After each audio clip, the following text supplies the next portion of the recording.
The small human ship, called Audacity, moved through empty space on its first big test jump. Captain Elena Vasquez sat in the command chair with a cup of hot coffee in her hand. The crew worked at their stations with calm faces. Nobody expected trouble on this trip. The new skip drive was supposed to take them far out to the edge of the Perseus Arm, where no human had gone before. A low hum filled the bridge. Then the ship shook hard. Alarms screamed. Red lights flashed across every screen. The navigation officer named Raj shouted something about coordinates gone wrong. Elena put her coffee down and leaned forward. "What happened?" she asked. Raj stared at his panel. "We are not where we should be," he said. "The skip drive dropped us inside a very busy zone. Ships everywhere. Huge ones. Weapons hot." Elena looked at the main view screen. What she saw made her raise one eyebrow. A wall of giant crystal ships stretched across space. Each one looked like a floating mountain made of clear stone. With sharp edges, lights moved inside them like slow lightning. Thousands of small drone craft swarmed around the big ships. They all pointed at the Audacity. A voice came over the speakers. It spoke in clear English. "Surrender now. You have entered restricted space of the Zoranth Ascendancy. Resistance means death." Elena smiled a little. She pressed the button to answer on open channel.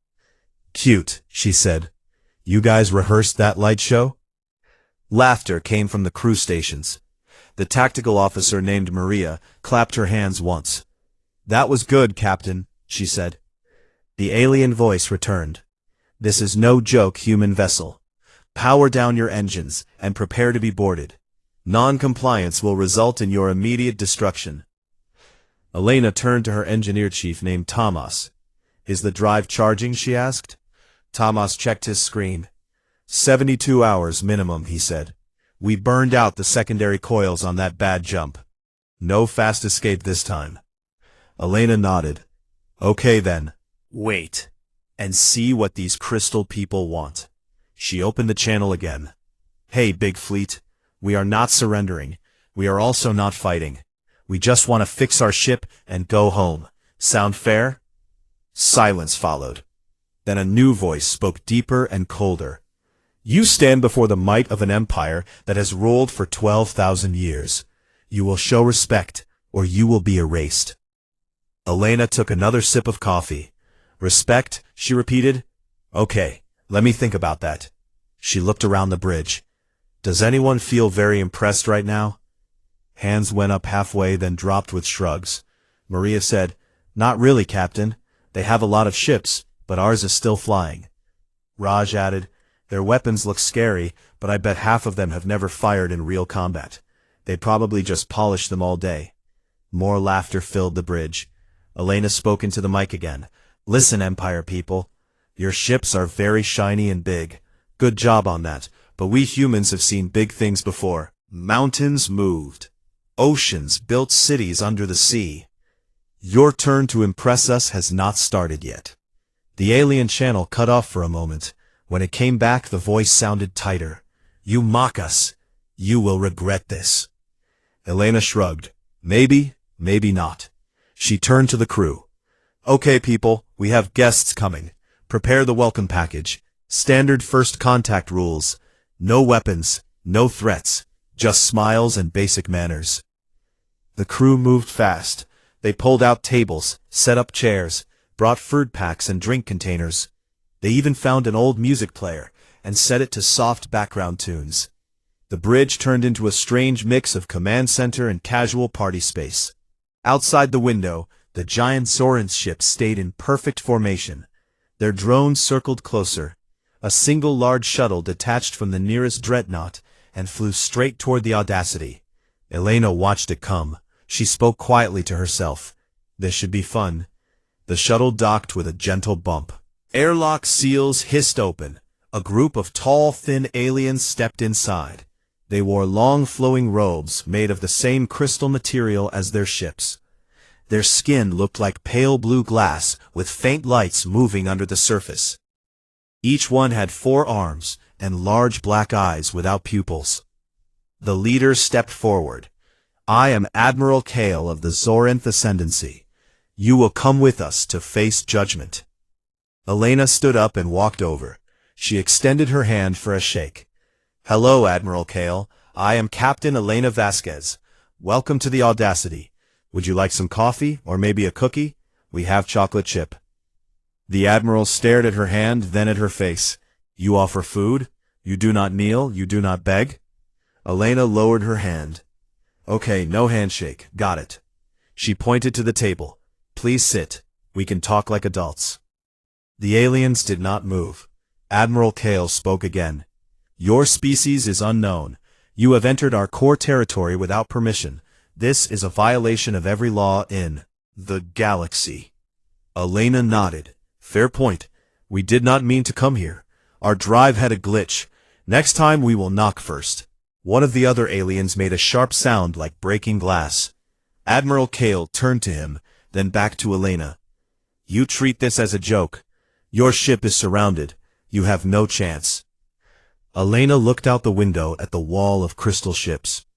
True, she said, but we are still here drinking coffee and eating snacks. Your move, Admiral. The aliens stood silent for a long time. Then Admiral Kale spoke in a low voice. We will take you to the Imperial Court. There you will learn what true power means. Elena smiled again. Sounds like a field trip. She turned to her crew. Pack light, people. We are going on a tour. The crew started gathering small bags with personal items. Tomas grabbed his favorite multi-tool. Maria took her music player. Raj copied the latest sensor logs into a portable drive. Elena picked up her coffee cup and the almost empty pot. Good coffee, she said. The aliens led them through the airlock and into the shuttle. The inside looked cold and perfect, with smooth crystal walls and floating control panels. No chairs, just flat platforms that glowed when someone stepped on them. Elena sat cross-legged on one platform. Her crew followed her example. The shuttle door closed, and they felt the gentle push as it left the Audacity. Through a small window, Elena watched her ship grow smaller, surrounded by the huge Zorinth fleet. She raised her coffee cup toward the view screen. Cheers, she said, to new friends and bad navigation. The crew laughed quietly. The aliens stared at them with no expression. The shuttle flew fast toward the biggest ship in the fleet, a massive crystal sphere with towers rising from every side. Lights pulsed across its surface like a living heartbeat. Elena leaned back and closed her eyes for a moment. This was not the mission plan, but humans had survived worse surprises. Her eyes and looked at the aliens again. So, she said, tell me about your empire. How many planets? How many species? Do you have good music? Admiral Kale turned his head slowly. You ask questions as if you are a guest. I am a guest, Elena answered. You invited me. The Admiral made no reply. The shuttle entered a wide docking bay inside the giant ship. The doors sealed behind them. Gravity shifted slightly. The aliens stood up. Follow. Elena and her crew stood too. They walked down a long crystal hallway with no visible seams. The walls glowed softly. Voices echoed in strange musical tones from somewhere far away. At the end of the hall, a huge door opened. It led to a wide chamber filled with more aliens in robes. They all turned to look at the humans. In the center stood a raised platform. A single figure waited there, taller than the others, wearing a robe covered in shifting patterns of light.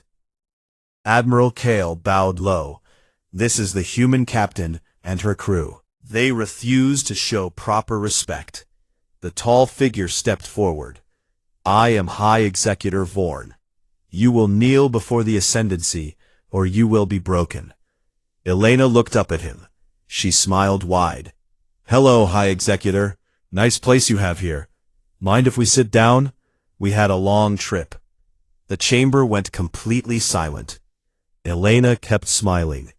This was going to be interesting. The huge crystal chamber stayed quiet after Elena spoke her words about sitting down. High Executor Vorn stared down at the small group of humans. His tall frame cast a long shadow across the glowing floor. The other Zorinth officials shifted in their places. Their crystal skin flickered with faint, angry lights. Vorn raised one long arm. Silence filled the room again. He spoke in a voice that echoed off every wall. You stand in the heart of the Zorinth Ascendancy. Our empire spans 4,000 star systems. Our fleets number in the tens of thousands. Our technology has no equal. We have crushed species far older and wiser than yours. You will show proper respect. Elena looked around at her crew, then back at Vorn. She pulled a small folding chair from the bag Tomas carried. She opened it with a quick snap and sat down, crossing her legs. The rest of the crew did the same. They formed a loose circle on the floor like they were at a picnic.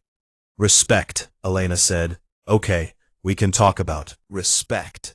First, tell us what respect looks like to you. Do we bow? Do we kiss the floor? Do we sing a special song?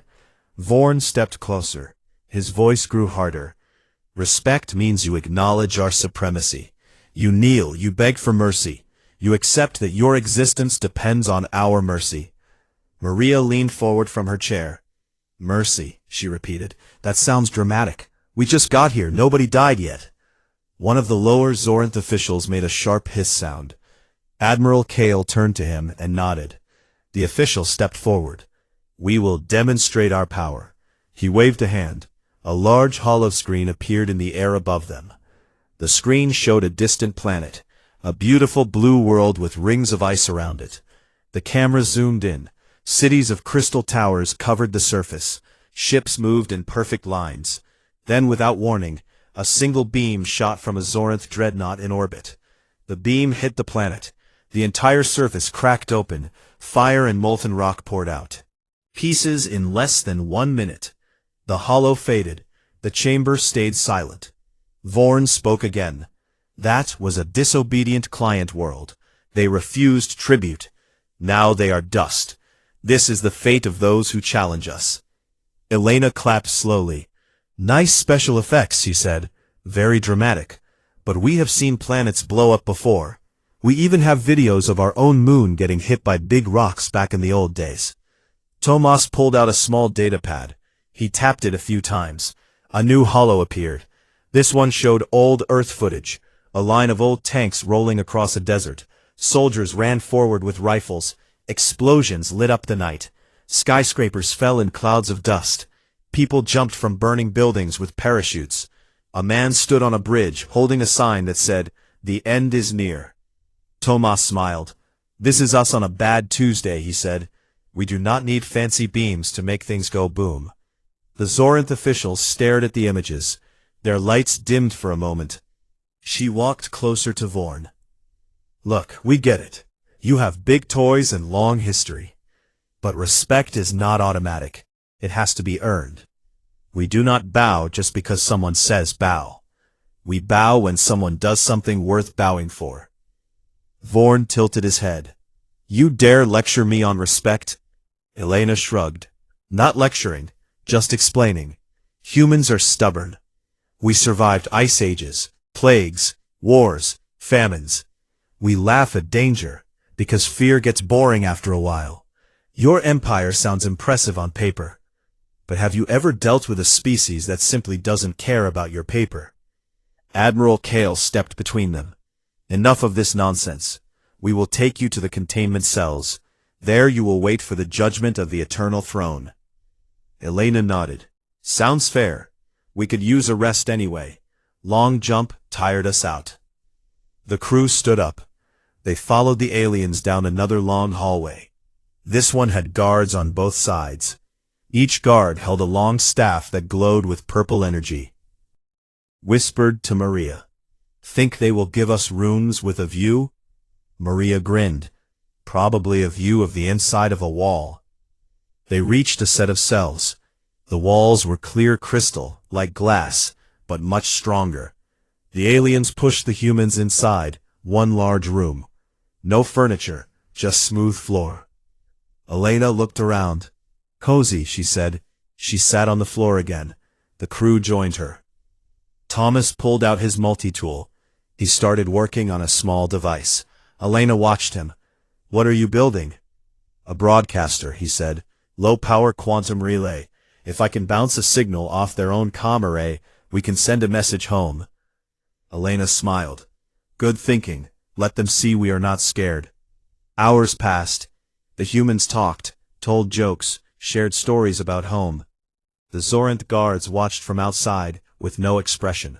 Then a new figure appeared outside the cell, a thin Zoranth in a simpler robe.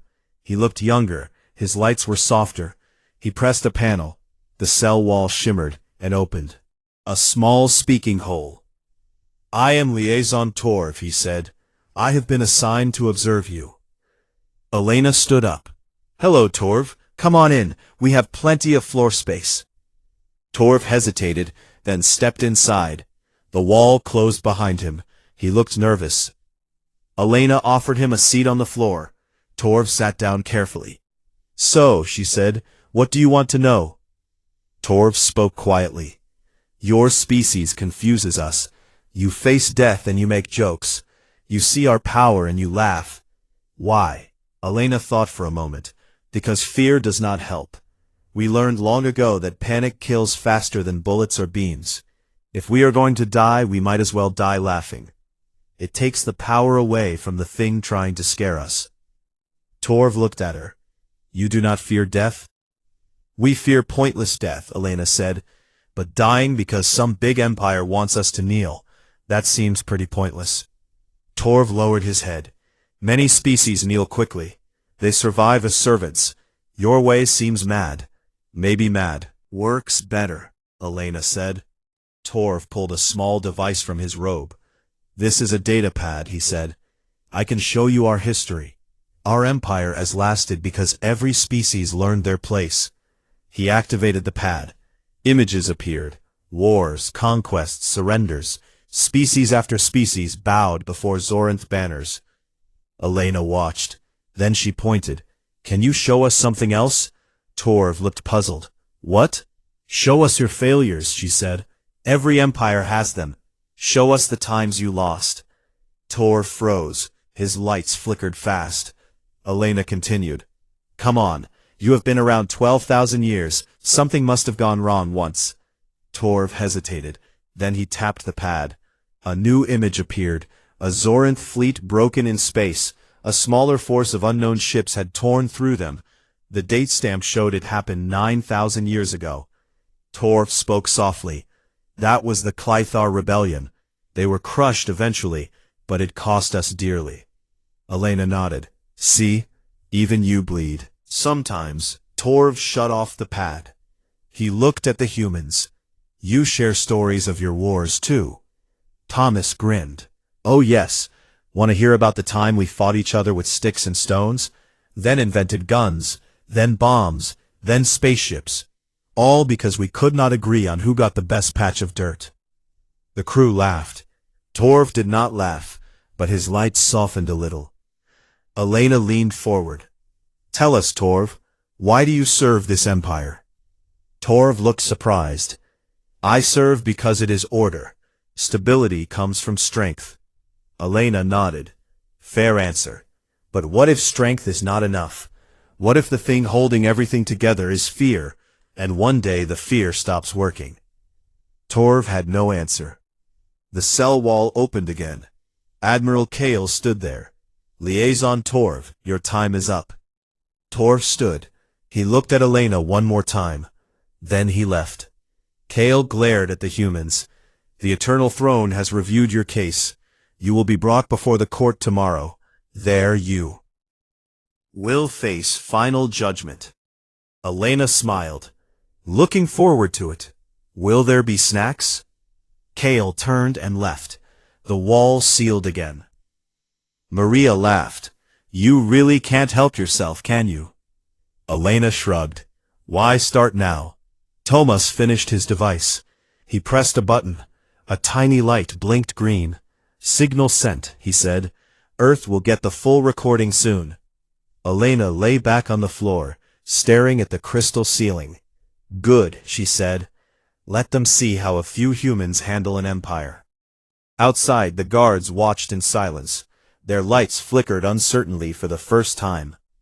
The humans slept, or pretended to sleep. They dreamed of home, and laughed in their dreams. Tomorrow would bring the court, and more chances to mock the idea that power alone deserved fear. The crystal prison cell stayed quiet through the night. The humans slept in turns. Some snored softly. Others stared at the glowing ceiling, thinking about home. Elena kept watch for a while. She sipped the last of her cold coffee from a metal cup. Tomas finished his small broadcaster. The tiny green light blinked steady now. Earth would soon see everything. Morning came without warning. Bright lights flared across the cell walls. Guards entered. They carried long staffs that hummed with energy. "Get up," they said. "The court awaits." Elena stood first. She stretched her arms. "Good morning, sunshine," she said to the nearest guard. The alien did not answer. The crew gathered their small bags. They followed the guards down endless hallways. The walls pulsed with colors that matched the guards' moods. Angry reds and cold blues. They reached a massive door. It opened to reveal the grand court chamber. The room stretched wide, like a stadium. Thousands of Zorinth sat in tiered seats. Their crystal bodies glowed in patterns of authority. In the center rose a tall throne made of pure light. High Executor Vorn sat there. His robe shifted like liquid metal. The guards pushed the humans forward. They stopped at the edge of a raised platform. Elena looked up at Vorn. "Nice upgrade," she said. "Bigger chair than yesterday." Vorn ignored the comment. He raised both arms. "The court will now judge these intruders," he declared. "They entered our sacred space. They refused to kneel. They spoke words of mockery. Their fate is death." A low murmur rose from the crowd. Some lights flashed approval. Others stayed dim, curious. Elena stepped onto the platform without being asked. She turned to face the crowd. "Hello, everyone," she said. "Thanks for the invite. We brought snacks, but security took them at the door." Laughter came from her crew behind her. The Zorinth crowd went silent again. Vorn leaned forward. "You mock us still? Even now?" Elena shrugged. "Mocking is free. It costs nothing, and makes the end day brighter. Your death sentence sounds expensive, though. All those big ships just to catch one little survey craft." Admiral Kale stood from his seat. "This is not a game," he shouted. "Your insolence ends here." Elena turned to him. "Game? This feels more like bad theater. Too many capes, not enough plot." A new voice cut through the chamber. It came from a side balcony, a small Zorinth diplomat named Lyra. She spoke softly but clear. "These humans intrigue me. Executor, perhaps we should study them before destruction." Vorn considered her words. "No," he said. "The law is clear. They die as an example." Elena clapped once. "Good example," she said. "But examples only work if people care. We do not care about your law. We care about pizza, bad jokes, and not dying for no reason." The crowd murmured louder. Some sounded angry, some sounded confused. Thomas whispered to Raj, "Time to turn up the heat." Raj nodded. He pulled a small projector from his bag. He aimed it at the empty air above. The platform, a hollow screen appeared. It showed live feed from Earth. The quantum relay worked perfectly. The screen filled with human faces, people in living rooms, offices, parks, streets. They watched the feed. They cheered, they laughed. They held signs that said, "Hold my beer," and "Free the coffee addicts."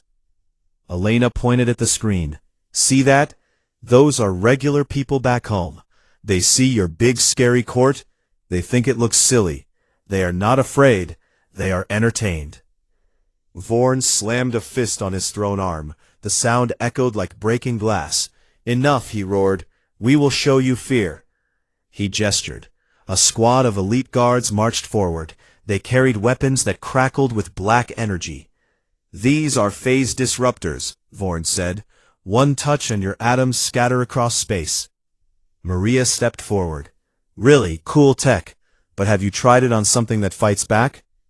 The guards raised their weapons. Elena raised her hands. "Wait," she said. "Before you zap us, let us show you. Something fair is fair." Vorn narrowed his eyes. "Speak." Elena turned to Tomas. "Play the greatest hits." Tomas tapped his pad. The hollow screen changed. Music blasted through the chamber. Speakers hidden in the walls somehow picked up the signal. It was an old human song, loud and proud, about not backing down. The beat thumped. The lyrics talked about shaking off bad days and standing tall. The Zorinth court froze. They had never heard anything like it. Elena started to dance. She moved her hips and waved her arms. The crew joined in. They sang along, off-key but happy. The guards lowered their weapons, a little confused. Vorn shouted, "Silence this noise." The music kept playing. Elena shouted over it, "This is how we face scary things. We dance, we sing, we make it small." The crowd began to shift. Some young Zorinth tapped their feet without thinking. Others looked around embarrassed. Lyra, the diplomat, stood again.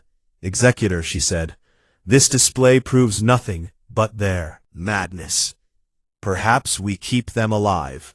Study this madness." Vorn glared at her. "Madness destroys order." Elena stopped dancing. She walked closer to the throne. "Look, Executor, your empire runs on fear and perfect lines. Our species runs on chaos and spite. We build things just to break them again. We laugh at explosions.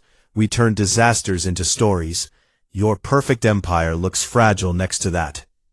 Vorn stood tall. "You think chaos wins?"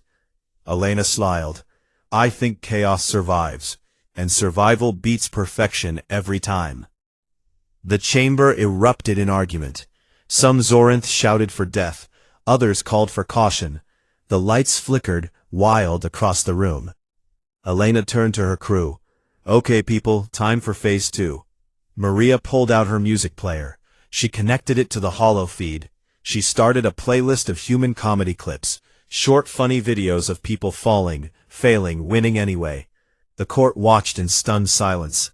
A man tried to jump a skateboard and landed in a bush, burned dinner and laughed. A child built a tower of blocks, then knocked it down on purpose. Raj narrated, "See, we celebrate failure. It teaches us. We do not hide it." The Zorinth who valued perfection felt their world tilt. Some lights dimmed to near black. Vorn raised his arms again. "Enough," he commanded. "The sentence stands. Death by disintegration, tomorrow at dawn." Elena bowed slightly mockingly. "Thank you for the stay of execution. We will prepare our last requests." Guards moved to take them away. As they walked out, Elena called back, "Hey, Executor, bring snacks tomorrow. We like popcorn with our executions." The crew laughed all the way back to the cell. Inside the cell, they sat in a circle. Tomas checked the broadcaster. "Still sending," he said. "Earth loves us right now. Memes are flying." Elena lay back. "What do you think happens next?" Maria grinned. "They either kill us or crack from embarrassment. Either way, we win. Something new." Tomas added, "Or both." Elena closed her eyes. "Tomorrow, then. We keep mocking until something breaks." Outside, the guards stood watch. Their lights flickered uncertain. The empire that had never known doubt began to feel it for the first time. The humans slept, dreaming of home and ridiculous victories. The court chamber stayed lit long after they left. Voices argued in low tones. The idea of humans who refused fear spread like a slow virus. Dawn approached, and with it the next chance to turn power into a joke. The crystal prison cell felt colder as dawn approached. The humans sat together on the smooth floor. They shared the last food packs and talked in low voices. Elena looked at each face. Tomas, Maria, Raj, and the rest. They showed no panic, only calm readiness. Guards arrived without warning. The cell walls shimmered open. "Get up," the lead guard said. "The execution platform awaits." Elena stood first. She brushed off her uniform. "Looks like showtime," she said. The crew followed her out. They walked through glowing hallways, past rows of silent Zoranth, who stared with mixed lights, some angry, some curious, some almost afraid. They reached the central execution arena, a wide-open space under a huge dome. The dome showed the black of space, dotted with stars and the waiting fleet. Thousands of crystal ships hung in perfect formation, their weapons pointed inward, like spears. In the middle stood a raised circle, made of dark crystal. A single beam emitter waited there, ready to scatter atoms. Executor Vorn stood on a balcony above the circle. His robe glowed bright with authority. The entire court filled the seats around the dome. Billions watched through holofeeds across the empire. The guards pushed the humans onto the circle. Elena stepped to the center. She looked up at Vorn. "Morning, Executor. Nice view from up there." Vorn spoke loud enough for every listener. "You have mocked the Ascendancy. You have refused respect. Now you die as proof that no one defies us." Elena raised her hands. "Wait, one last request. Before you zap us, can we do a small thing?" Vorn narrowed his eyes. "What thing?" "A talent show," Elena said. "Short and sweet. We perform, you watch. Then you can kill us. We promise not to run." The crowd murmured. Vorn hesitated. The idea sounded absurd yet tempting. A final display of human strangeness before the end. He nodded. "Very well. Make it quick." Elena turned to her crew. "Okay, people. Lights, camera, action." Maria pulled out her music player, connected it to the arena speakers somehow. The device found a signal and music started. A cheerful, upbeat song filled the dome. The humans formed a loose line. Raj went first. He did a simple dance move from an old viral video. He spun, jumped, and landed with a silly pose. The crew cheered. The Zoranth stayed silent, but some lights flickered in confusion. Maria sang next. She picked a loud human song about breaking free. Her voice echoed off the crystal walls. She waved her arms and stomped her feet. The guards lowered their stabs a little, watching. Tomas did a comedy routine. He talked about how Zoranth fashion looked like fancy bath towels with ego problems. He pointed at the robes and made faces. The humans laughed hard. Some young Zoranth in the crowd made small sounds that might have been chuckles. Elena saved the best for last. She stepped forward alone. The music changed to something slow and proud. She spoke into the open air. No mic needed. The arena carried her. "Listen," she said. "You think power is big ships and death beams. You think fear keeps everything together. We think different. We think the strongest thing is not caring about looking strong. We blow up our own worlds for lessons. We fall down and get up laughing. We turn enemies into stories.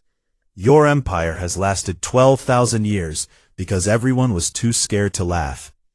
Ours lasts because we laugh anyway." She paused. Then she pulled a small device from her pocket. A harmless antimatter charge no bigger than a coin. Tomas had rigged it earlier. She held it up. "This is our fireworks," she said, "for the kids watching at home." She pressed the button. The charge floated up. She had set it to detonate far outside the dome in empty space. A bright flash bloomed against the stars. Harmless, colorful sparks spread like a flower. The light danced across every ship and every face in the arena. The humans clapped for themselves. The Zoranth crowd reacted strange ways. Some lights went out, dark, in shock. Others pulsed fast like heartbeats.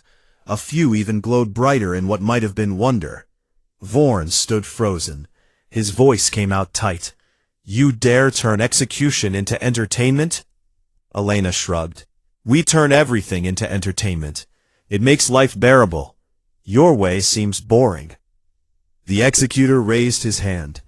"Enough. The sentence is carried out now." The beam emitter hummed to life.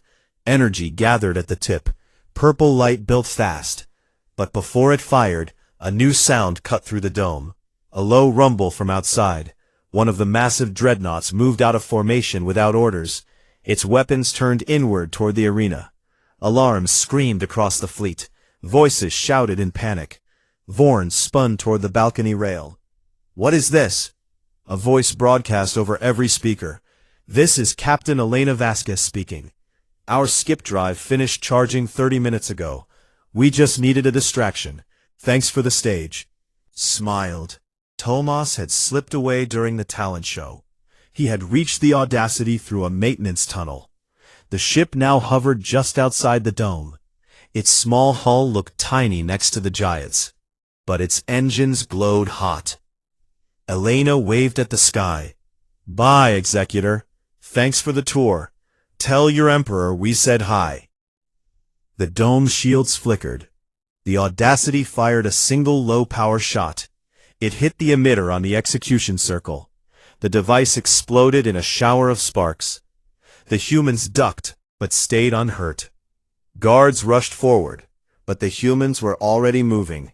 They ran toward an open maintenance hatch Tomas had left for them. They slipped inside just as the guards reached them. Inside the tunnels they moved fast. Tomas led the way. He knew the layout from earlier scans. They reached an external airlock. The Audacity waited there, ramp down. They piled inside. The ramp closed. The ship jumped away in a blink. The skip drive worked perfect this time. Chaos ruled. Vorn shouted orders, but his voice cracked. The court lights flashed in disorder. The watching empire saw everything.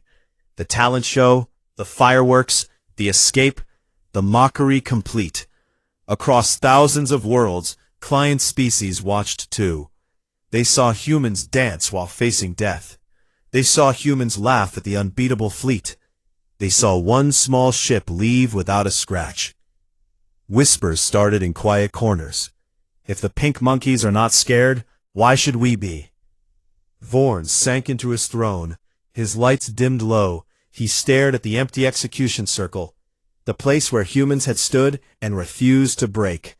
He understood something new. Power alone did not command respect. Respect came from something deeper, something the Zorinth had forgotten long ago. The humans had not mocked the Empire's strength. They had mocked the idea that strength needed no questions. And that question spread faster than any fleet could chase. The Audacity flew toward home. Its crew sat on the bridge, laughing. Elena raised an imaginary coffee cup. To bad navigation and worse manners. They all toasted. The empire behind them started to crack. Not from weapons, not from war, but from the simple act of not being impressed. And in the quiet of space, the laughter echoed on. The Audacity skipped through folded space in a smooth, clean jump away from the heart of the Zorinth ascendancy. Elena sat in the command chair with fresh coffee in her hand. The crew cheered and slapped high fives. Tomas checked the engines. Maria scanned for pursuit. Raj laughed so hard he almost fell out of his seat. No ships followed. No beams chased them. The giant crystal fleet stayed behind, frozen in confusion. The humans had slipped away during their own execution show like thieves in the night. Elena leaned back and smiled. "That was fun," she said. "Next time we bring more snacks." Back on Earth, the quantum relay feed had gone live to every screen in the solar system. People watched from crowded bars, quiet homes, busy streets. They saw the talent show, the fireworks, the cheeky escape. Cheers erupted across cities, parks filled with people waving flags. Someone started a chant. "Hold my beer, hold my beer." The phrase spread like fire. Over. Experts argued about first contact protocols. Diplomats scrambled to write statements. The average person just laughed and shared memes. Photoshopped images of High Executor Vorn wearing a party hat flooded every network. One popular edit showed the Zorinth throne room filled with dancing humans and floating pizza slices. The Audacity reached Sol Space 3 days later. The ship docked at Luna Station. Crew members stepped out to crowds waving signs. "Welcome home, mockers, heroes of the skip." A child held a drawing of a tiny ship surrounded by big crystals, with speech bubbles saying, "That's cute." Elena gave a short speech outside the station. "Thank you," she said. "We did not plan to start a galactic incident. We just wanted to test a drive. Turns out the best defense is not caring what the other side thinks." The crowd roared louder. Behind the scenes, governments moved fast. The skip drive got funding for mass production. Shipyards switched to new designs. Key word. Engineers added extra armor, extra weapons, extra escape pods, just in case. The fleet grew quiet and steady. No parades, no boasts, just preparation. 10 years passed. The Zorinth Ascendancy tried to forget the incident. Official records called it a minor breach. The humans were labeled a Class Omega anomaly, dangerous due to psychological defects. Diplomatic channels stayed closed. No ambassadors, no trade. But the whispers never stopped. Client worlds on the outer rims watched the old recordings again and again. They saw humans dance while facing death beams. They saw one small ship leave the unbeatable fleet behind. They saw laughter win against perfect order. On a mining colony called Vexus 4, a group of workers gathered in a dim tunnel after shift. They played the talent show clip on a cracked screen. One worker, a tall, four-armed being named Grath, pointed at Elena dancing. "That one," she said. She did not kneel. Another worker nodded. They laughed at the Emperor. "We laugh too, sometimes." The words spread, worker to worker, family to family, bar to bar. Soon meetings happened in secret places. They talked about the pink monkeys who mocked power. They asked why they still knelt, why they still paid tribute, why they feared when the feared ones had been laughed at. Small acts of defiance started. A shipment arrived late. A tax form got lost on purpose. A Zorinth overseer got pranked with fake explosion sounds. The overseers reported up the chain. The reports piled up, ignored at first, then noticed. The Empire sent enforcers, more ships, more beams, more examples, but every crushed rebellion left more recordings, more clips, shared in hidden networks. The humans became a legend, a story told to children, a joke told to friends. Inside the Imperial core, High Executor Vorn grew old. His lights dimmed, his robe hung loose. He spent hours staring at hollow archives of that day. The dance, the fireworks, the escape. He replayed Elena's words, again and again. "We think the strongest thing is not caring about looking strong." He called his advisors. They stood before him silent. Vorn spoke in a tired voice. "Our power is unmatched. Our history is long. Yet one small species showed us something we forgot." An advisor asked, "What executor?" Vorn looked up. "Doubt," he said. "We forgot doubt. We built everything on certainty, certainty that no one would question, certainty that fear lasts forever.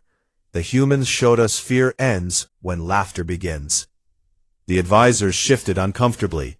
No one spoke. Vorn continued, "Send no fleets, no ultimatums, no threats. Let the client worlds choose. Let them see what happens when power meets mockery." The advisors left confused. Years later, the cracks grew wider. Entire sectors declared independence quietly. No big wars, no loud announcements, just stopped sending tribute, stopped answering calls, stopped kneeling. The Zorinth fleets stayed in their docks, unused, unneeded. The Empire shrank, not from defeat, but from irrelevance. Species looked elsewhere. They looked to the small blue world in an unimportant arm. They sent quiet messages, trade offers, cultural exchanges, requests to meet the mockers. Earth answered politely, "We are open for business, but no kneeling, no tribute, no bowing, bring snacks instead." The first alien ships arrived at Sol, not as conquerors, but as visitors. They walked the streets of New Shanghai. They ate street food. They watched humans argue over sports. They laughed at bad jokes. They asked why humans never seemed scared. A Zoranth diplomat named Lyra, the same one from the court years ago, stood on a balcony overlooking a busy city. She turned to Elena, who now led the contact office. "Why did you mock us?" Lyra asked. "Why not fight or submit?" Elena sipped coffee. "Because fighting costs lives, submitting costs souls, mocking costs nothing, and frees everyone." Lyra looked at the lights below. People moved fast and loud. They argued, laughed, cried, lived. Without perfect order, she felt something new. Not fear, not anger, curiosity. "Your way works," she said quietly. Elena shrugged. Sometimes not, but we keep trying." Lyra nodded, "And that is enough." The old empire faded into history books. New alliances formed. Trade routes opened. Stories spread. The galaxy changed not through fire, but through ridicule. The idea that power deserved automatic respect died quietly, replaced by something simpler, something human. Respect must be earned, and laughter helps earn it faster than any beam. Elena retired to a small house by the sea. She kept her old coffee cup on the shelf. She watched the stars at night. Sometimes a ship passed overhead. Alien or human, it did not matter. They all moved free. She smiled to herself. The Empire had power. The humans had mockery. In the end, mockery proved stronger. Because power can break worlds, but only mockery can make them question why they need to be broken at all. The question starts, the answer follows. The galaxy kept turning, bigger, brighter, louder, and somewhere in the noise, the laughter never stopped.